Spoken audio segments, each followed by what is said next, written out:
কারণ আল্লাহর আদালত বড় মারাত্মক ভয়ঙ্কর। যে আদালত বড় মারাত্মক আর ভয়ঙ্কর, সারা দুনিয়ার মানুষ সেখানে দাঁড়াবে। জমিন হবে কিয়ামতের মাঠ, জমিন হবে কিয়ামতের মাঠ।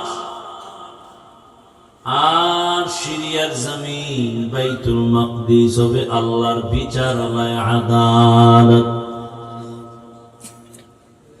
হাসরের মাঠে সব নারী আর পুরুষগুলো উলঙ্গ দাঁড়াবে। আম্মা জান আয়েশা রাদিয়াল্লাহু আনহা বলেন, ইয়া রাসূলুল্লাহ, মানুষ যখন উলঙ্গ দাঁড়াবে তখন কি একটু লজ্জা পাবে না? রহমতের নবী বলেন, হে আয়েশা, হাসরের ময়দানটা তো ভয়ঙ্কর হবে, কেউ কারো দিকে তাকাবার হুঁশ হবে না। তাকানোর কি থাকবে না? হুঁশ থাকবে। এমন কঠিন হবে হাসরের মাঠ। ওই সময় আল্লাহর আদালতে দাঁড়াইয়া হিসাব দিতে গেলে জাহান্নাম ছাড়া উপায় হবে না। আল্লাহ সেদিন থাকবেন রাগান্বিত হালাতের উপর। আল্লাহ পাক রব্বুল আলামিনের রাগ কেউ নরম করতে পারবে না। একজন ব্যক্তি আল্লাহ বানাইছেন, রহমতের নবী আমার আল্লাহর আদালতে আল্লাহর সিংহাসনের পাশে থাকবে রহমতের নবী বসা। আল্লাহ এমন এক হুঙ্কার দিবেন, রহমতের নবীকে দেখা মাত্রই আল্লাহর গরম অবস্থাটা ঠান্ডা হয়ে যাবে। ইমামুল আউয়ালিন আল আখিরিন বহর সদকা রহমাতাল লিল আলামিন সাইয়্যিদুল কাউনাইন খাতমুল মুরসালিন আখির আমদ বুদে ফখরুল আউয়ালিন। আরে আমার যুবক বাবারা, বৃদ্ধ বাবাজি, পর্দার আড়ালের মা বোনেরা, সময় কিন্তু বেশি নাই। দুনিয়ার হালাত দুর্বল, ইমান ও আমলের হালাত দুর্বল। কয়দিন আর দুনিয়ায় বাঁচবা? আল্লাহর আদালতে দাঁড়াইয়া জবাব দিতে পারবা কিনা একটু সাহস আসেনি? চিন্তা করো।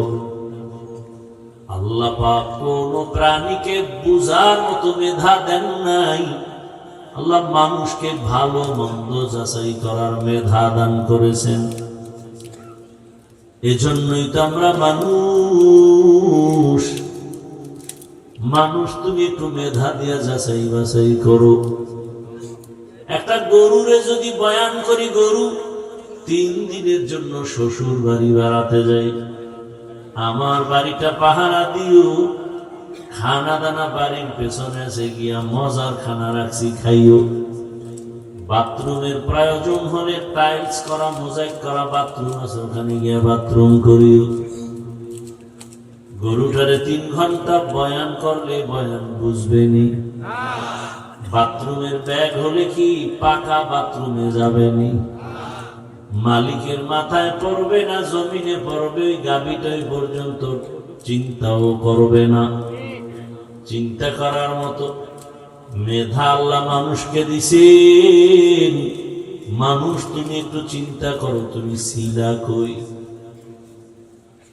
কাইফা তাকফুরুনা বিল্লাহি ওয়া কুনতুম আমওয়াতান ফাআহইয়াকুম সুম্মা ইউমীতুকুম সুম্মা ইউহয়ীকুম সুম্মা ইলাইহি তুরজাউন।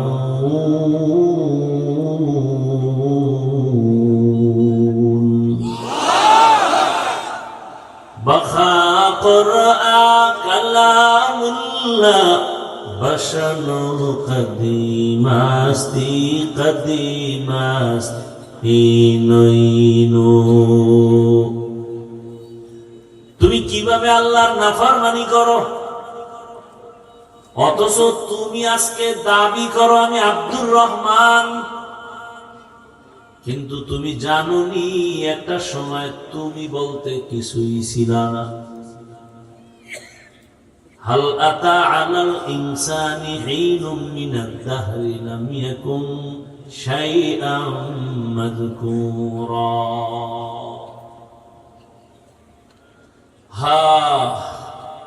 আপনাদের কষ্ট হইতেছে মনে হয়, আমার কষ্ট হয়, এটা তো ওভার 100 সত্য। খালি আল্লাহর মহব্বতে আপনাদের ভালোবাসা নিতে আসছি, আল্লাহ বেজার হয় কিনা সেই ভয়ে আসছে। না হয় একটা অসুস্থতা কঠিন, আর এক ব্যস্ততা আরো কঠিন। সারাদিন মিটিং করলাম, শুক্রবার মাদ্রাসার মাহফিলে নিয়ে ব্যস্ত। আপনারাই 5 দিন লাগাই মাহফিল করলে যা হবে খরচ, এর ডবল খরচ আমার একদিনের মাহফিল। শুক্রবার গেলে দেখে সকাল 10টা থেকে শুরু, রাত্র 12টা-1টা পর্যন্ত। জুমার নামাজ মাঠে হবে, কি নিয়ত করা যায় না? চিন্তা করেন ভাড়া পাবো কেন? ভোটের আগের রাত্রে টাকা পাবেন না? হারাম ঘরেরা আছে না তসবিঠানে, যে পায়খানা খাইতেই হবে, ওর মা বাবার সাথে ওয়াদা করছে। বেহায়া বেলাজা, নির্লজ্জ, কুত্তারে হাজি বিরিয়ানি এনে খাওয়াইলো, পায়খানা খাইতেই হবে। তো কিছু মানুষ, ওরা কুত্তা না, আল্লাহ কোরআনে বলছে ওরা 4 পাওয়ালা হাইওয়ান, জানোয়ার থেকেও খারাপ। বাজারে গেলে একটা মুরগি কিনবেন বড় ওজনের 1000-1200, একটা খাসি কিনবেন 20,000, গরু কিনবেন 1 লাখ। আশরাফুল মখলুকের কিনতে ভোটের আগের রাত্রে 500। গরুর চেয়েও খারাপ, কুত্তার চেয়েও খারাপ। টাকায় তো পশু বিক্রি হয়, টাকায় মানুষ বিক্রি হয় না। যেটি পশুর চরিত্রে, এটি টাকায় বিক্রি হয়।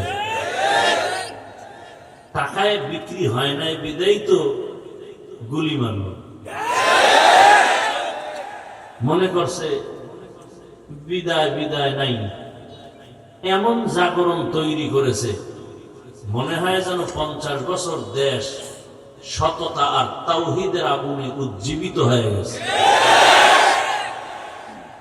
তুমি যুবক কি করো? ও আল্লাহর বান্দা, তুমি কি করো?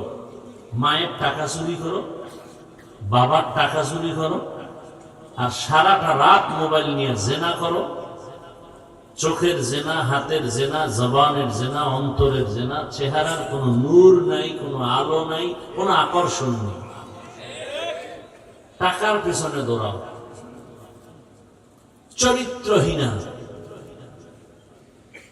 তোমার মা তোমাকে কিছু বলতে পারে না, ভয় পায় তুমি মাকে মারবা। তুমি কত বড় বেয়াদব জানো? নিজের তো মহাপণ্ডিত মনে করো, বড় বুজুর্গ, অথচ তোর ব্যবহারে যুবকরা মা চায় তুই চাকার তলে ঘুরে মূর্তি, তুই ঘুমের